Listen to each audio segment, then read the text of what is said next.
Hey guys, Thaddeus here with Chainbreakers Garden. Today we're talking about corns. We're finally going to get a chance to go ahead and harvest some of that corn over there. We planted it back in, I think, about April, early April. Ooh, the sunflowers look good over there, yo. Never. That's my ADD kicking. We finally get a chance to harvest some of that corn. So before we go over there and harvest that, we're going to show you what we got over here because we got corn succession growing. So might as well show you. All right, so here's our corn that we're growing right now. I planted them about a week ago.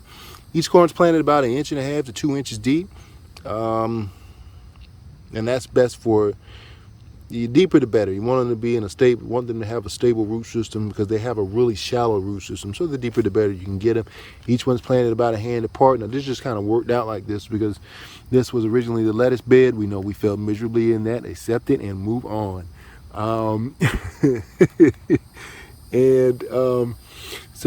But honestly, man, corn is not really picky. So the garden snobs will probably tell you, sorry about that, garden snobs will probably tell you that you can't, you need to have it a certain length, a certain width, and all that stuff. Not really. Because I found that when I come through some of the upper parts of the Carolinas, they have corn like literally growing on top of one another. So corn's not that fussy.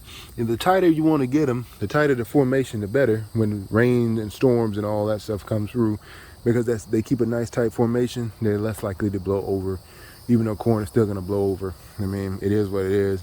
You just have to accept that part about corn. I kind of treat corn kind of like pine trees. You know what I'm saying?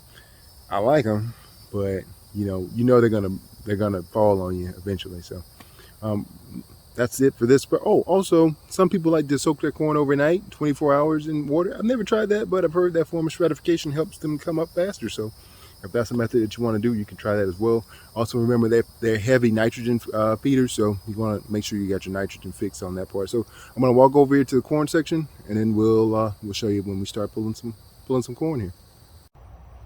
Okay, so we're over here at the corn jungle, all right, and we planted these about approximately back in April. Okay, way you can tell your corn is you want to always look at your tassel, right? Your tassel should turn like a dark, dull kind of brown. And now this one here, hold on guys, let me swap hands right quick. All right, this one is a monster. Now this one is extremely long. Our problems and our concerns were that the Japanese beetles were eating the silk off the ends of them, okay, and the silk was then being eaten off and was allowing the easier access for worms to get inside. So pause, and I can't do it with one hand, so I'm going to pause and I'm going to open this one up and let's see what it looks like. Okay, so we've opened this one up and let's see what it'll focus for us. All right, so my worms would normally be right at the top right there. As soon as you open it up, that will be a worm. And here there's no worm. That's all kernel. It's all goldenly glistening. And so that one's good. I'm not worried about any worms coming in from the base or anything else like that one, but that one's really good. So that one's straight. So we got that one right on that one, okay? Using knowing that the tassel was open. Y'all see the melons over there? There's chickens there, and there's melons there. You see that melon? That's a nice melon. All right, now this one will be a concern because see, the beetles ate all of the silk off of this one. This one's gigantic too. That's another big one. Let's see what we got. Let's see if I can do this with one hand.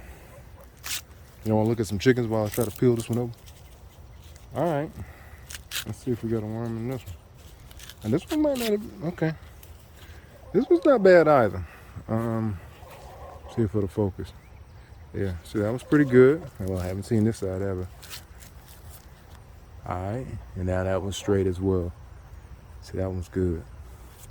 So the other day we got one and it had a worm in it, and my wife freaked out and just caused the whole chaos in the house. So,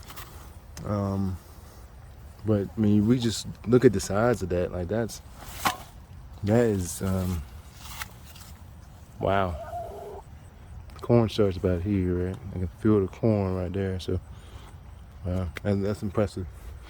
I think with this type of corn, we definitely made a sacrifice for, I guess, taste and not productivity. While this patch looks really nice and grew really well, but the majority of the corns only have two.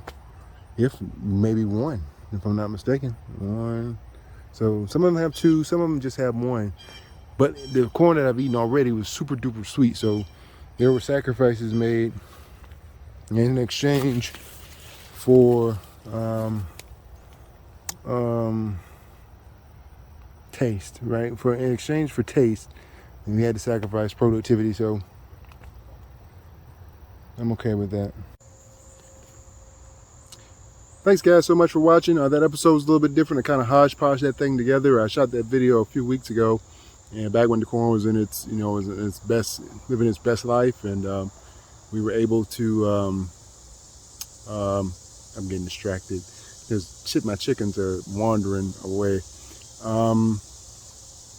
But yeah, so corn did okay. The majority of it did really well. The majority of them yielded 2 cobs per stalk. Some only had 1.